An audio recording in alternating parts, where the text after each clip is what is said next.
नमस्कार फ्रेंड्स, स्वागत आहे तुमचं मनोकी रसोईमध्ये। कशा आहात तुम्ही सर्व? आशा करते सर्व स्वस्त आणि मस्त असणार। तर आज आपल्या मनोकी रसोईमध्ये मी बनवलेला आहे कटलेट। तर हे कटलेट आपले आहे प्रोटीन युक्त, म्हणजे ज्याच्यामध्ये भरपूर प्रोटीन आणि विटॅमिन्स आहे असे हे आपण कटलेट बनवलेले आहे। आणि सकाळच्या वेळी हे नाश्त्यामध्ये मी बनवलेले होते। खूप झटपट बनते आणि इझी रेसिपी आहे। तर यासाठीच तुम्ही बनवून राहा मनोकी रसोईमध्ये। आणि हे कटलेट मी आता समोर तुम्हाला रेसिपी दाखवणार आहे कशाची आहे, तर ते चला आपण बघूया मनोकी रसोईमध्ये। तर मी इथे सोयाबीन घेतलेले आहे, ज्याला आपण सोया चंक्स म्हणतो। तर हे सोया चंक्स मी 10 मिनिटं आधीच गरम पाण्यामध्ये थोडे भिजत टाकलेले आहे। तर बघू शकता याप्रमाणे छान हे भिजून झालेले आहे आणि याचं पाणी पूर्ण निथळून घेतलं, दाबून काढून घेतलेलं आहे। आणि आता हे सोया चंक्स आपण एका मिक्सरच्या पॉटमध्ये टाकून याला ग्राइंड करून घ्यायचं आहे छान। आणि हे पूर्णपणे पेस्ट बनत नाही, याची थोडे दरदरीत असे राहतात।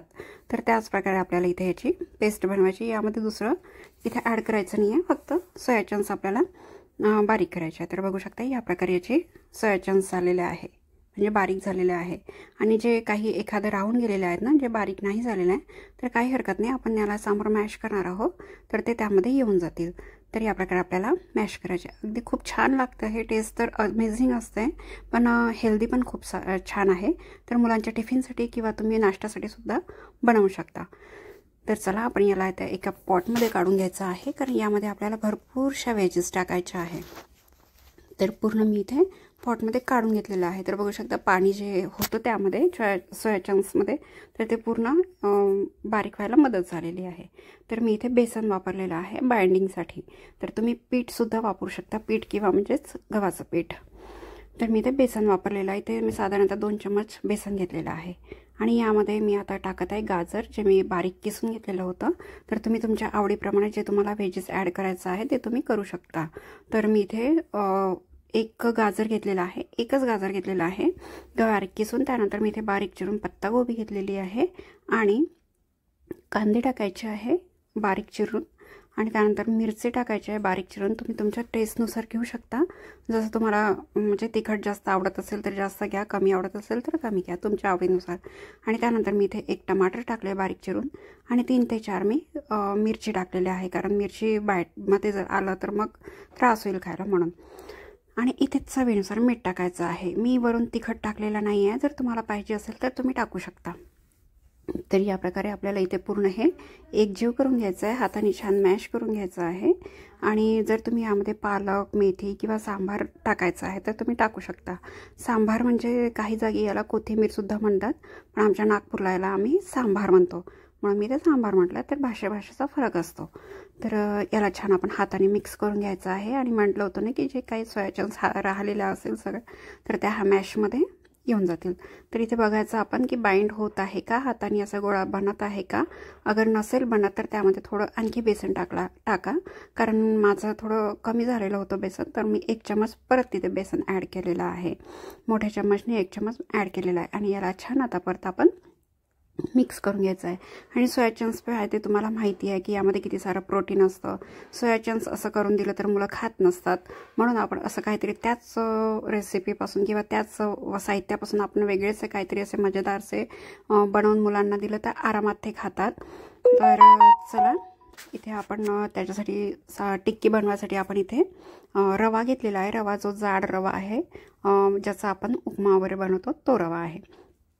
आणि इथे आपण ती स्लरी तयार करणार आहोत, म्हणून मी इथे एक 3 चम्मच कॉर्नफ्लॉवर घेतलेला आहे। कॉर्नफ्लॉवर नसेल तर तुम्ही मैदासुद्धा घेऊ शकता। तर मी इथे कॉर्नफ्लॉवर घेतलेला आहे आणि याला थोडं थोडं पाणी टाकून छान मिक्स करून घ्यायचं आहे। आणि याची आपल्याला स्लरी बनवायची आहे। तर बघू शकता यामध्ये थोडं आधी गडे बनतील, त्याचे लम्स बनतील, पण आपल्याला ते छान चम्मचने हे करून घ्यायचं आहे। तर बघू शकता तुम्ही याचे चम्मच आतमध्ये टाकला तर म्हणजे कोट होऊन निघतं। तर या प्रकारे आपल्याला याची कन्सिस्टन्सी पाहिजे आहे। तर या प्रकारे।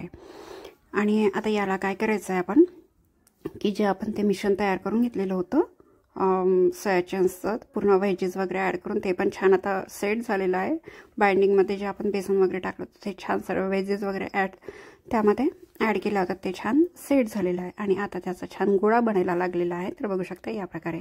तर आपल्याला ज्या प्रकारे शेप पाहिजे त्या प्रकारे तुम्ही शेप देऊ शकता. तर मी इथे असा टिक्कीचा शेप दिलेला आहे. तर तुम्ही ओव्हल शेपचा ना लांब लांब शेपमध्ये येतात, मुलांना खायला मजेदार वाटतं ते, तर तुम्ही तसंसुद्धा करू शकता. पण मी असं गोल केलेलं आहे. आणि सोया चंक्स असे आहे का तुम्ही त्याला कितीही बाइंडिंग करा तरी ते बाइंड होत नाही, म्हणून ते थोडे तुटतात. म्हणून त्याला असं मी स्लरीमध्ये डिप केलेलं नाही, हातावरच ते स्लरी टाकली आणि त्यानंतर मी इथे रव्यामध्ये याला छान कोट करून घेत आहे. तरी व्हिडिओमध्ये दाखवल्याप्रमाणे खूप छान अशी रेसिपी बनते. मी बनवली होती आज नाश्त्यामध्ये. मुलांना तर आवडलीच, पण मोठ्यांना पण, घरच्या मोठ्यांना पण खूप आवडली. तर आणखी आपल्याला काय पाहिजे, म्हणजे सर्वांनी असं आनंदाने खाल्लं आणि सर्वांना आवडलं हेच आपलं म्हणजे समाधान असतं. तर चला आपण याला फ्राय करून घेऊया. तर मी इथे फ्राय केलेलं आहे. जर तुम्हाला डीप फ्राय करायचं असेल तर डीप फ्रायसुद्धा करू शकता किंवा एअर फ्रायसुद्धा करू शकता. जर आजकाल सर्वांनाच म्हणजे हेल्थ कॉन्शियस असतात, कोणाला ऑइली खायचं नसते, तर त्यासाठी सुद्धा आपल्याकडे ऑप्शन आहे. एअर फ्राय करा किंवा मग डीप फ्राय करा किंवा मग शेलो फ्राय करा.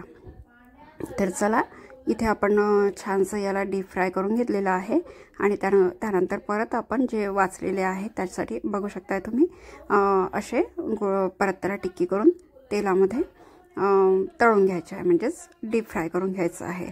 आणि थोडं जरी त्याला हाताने असं सोडलं तर ते थोडं तुटण्याची शक्यता असते, म्हणून खूप सावधानरित्या तुम्ही याला करा.